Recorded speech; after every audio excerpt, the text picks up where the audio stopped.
O seu relacionamento pode ser uma união estável e você ainda não sabe. Fica comigo que eu vou te explicar direitinho tudo sobre isso. Exatamente. Hoje eu tô aqui, não tô vestido formalmente, para falar com vocês sobre um assunto que é quase extrajudicial. Hoje nós vamos falar sobre a união estável. As principais semelhanças e diferenças com o casamento. A primeira coisa para se dizer sobre a união estável é que sim, ela é reconhecida juridicamente falando. Inclusive, este reconhecimento é no âmbito constitucional, mais especificamente falando no artigo 226 da Constituição, parágrafo 3º.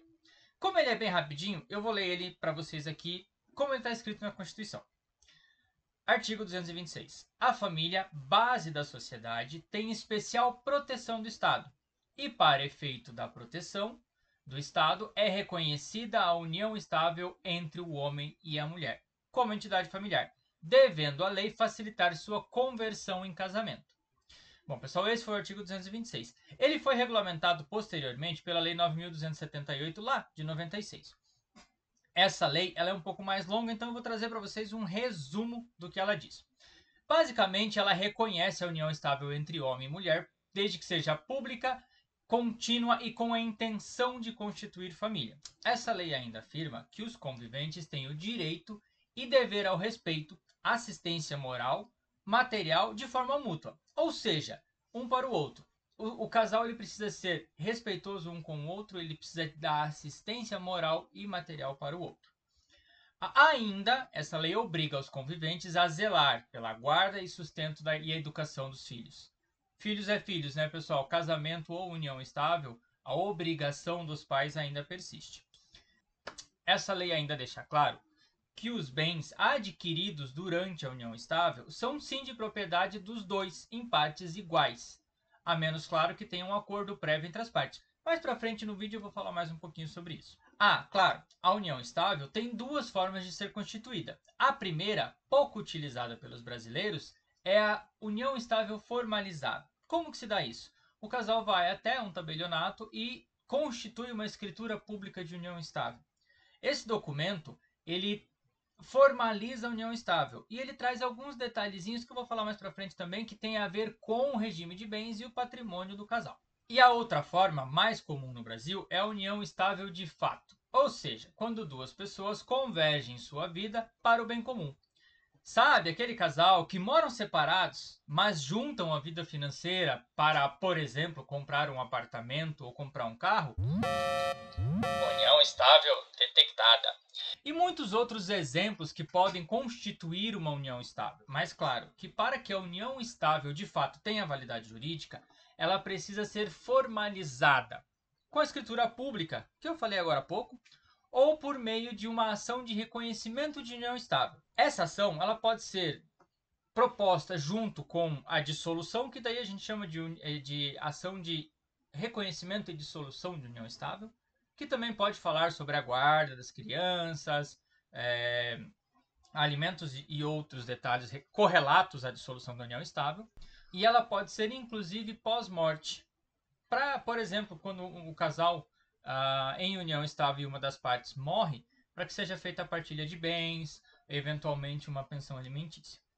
Em resumo, o artigo 226, regulamentado pela Lei 9.278, tornou a união estável muito parecida com o casamento. As diferenças são bem pequenas. Uma delas, por exemplo, é a formalização. A união estável eu acabei de explicar para vocês como é que funciona, né? Escritura pública ou ação judicial. Já o casamento, ele requer uma cerimônia e ele deve ser feito junto a um juiz de paz e em um cartório de registro civil. Interessante. Quando você casa, ele altera uma coisa que a união estável não altera, o seu estado civil. A partir do momento que você vai a um cartório de registro civil e faz a cerimônia de casamento, você sai de lá com uma certidão de casamento onde diz que você é casado. A união estável não faz isso. A união estável não altera o teu estado civil. Você continua sendo solteiro. Porém, claro, solteiro com responsabilidades. Não esqueça que as responsabilidades da união estável são muito semelhantes à do casamento. Claro, outra diferença é a dissolução. Enquanto no casamento é obrigatório um processo, seja ele judicial ou extrajudicial, de divórcio, já a união estável não precisa ser dessa forma. Ela pode ser dissolvida diretamente num tabelionato, da mesma forma que ela foi constituída, ou seja, uma escritura pública de dissolução de união estável.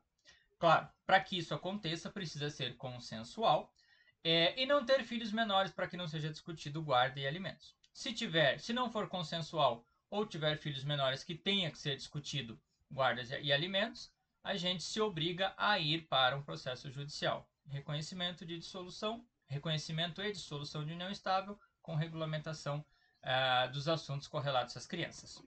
Ah, claro, eu ia esquecendo. Tanto no casamento quanto na união estável, os parceiros podem escolher qual será o regime de bens adotados. Falei agora há pouco que eu ia falar sobre isso, né? Pois bem, ambos, se não tiver nenhum pacto anterior, pacto antinupcial, quando a gente fala de casamento, ou na escritura pública de união estável estiver especificado um regime de bens diferente, ambos utilizarão o regime de bens da comunhão parcial de bens. Nesse caso, tanto a união estável quanto o casamento, os parceiros são sócios em pé de igualdade quando se trata dos bens adquiridos dentro do casamento ou da união estável. Então não faz diferença. Casado ou união estável, se vocês não formalizaram um regime de bens diferente da comunhão parcial de bens, comprou na constância do relacionamento, divide no meio quando se for fazer o divórcio. Claro que tendo um pacto antinupcial ou estando especificado na escritura pública de união estável um regime de bens diferentes, tem que se analisar qual é esse regime e como que funciona a partilha de bens num eventual divórcio. Quando se trata de morte, aí a coisa é um pouco mais embaixo e fica para um outro vídeo. Pessoal, a minha intenção com esse vídeo é trazer para vocês uma breve pincelada sobre união estável e essas ligações com o casamento. Mas assim, vocês perceberam que hoje a união estável ela tem muita semelhança com o casamento. Então não pense que ir morar com a sua namorada ou namorado vai te tirar das responsabilidades do casamento. Não, muito pelo contrário. Você vai entrar nesse barco também e você vai arcar com as responsabilidades. Claro, vai também aproveitar os louros de um relacionamento estável. Gente, as minhas informações por hoje eram essas. Espero que vocês tenham gostado. Se gostaram, aquele clichê de todos os vídeos, né? Eu falo em todos os vídeos e vou falar nesse também. Gostou? Curte aí, diga que gostou, para que eu saiba que você gostou desse conteúdo. Gostou mais ainda, acha que alguém vai se interessar por esse assunto? Compartilhe com essa pessoa e se inscreve nas redes sociais, se inscreve no canal do YouTube. Sempre tem conteúdo novo para vocês aí, por enquanto semanalmente, mas em breve eu vou aumentar essa frequência. Até a próxima!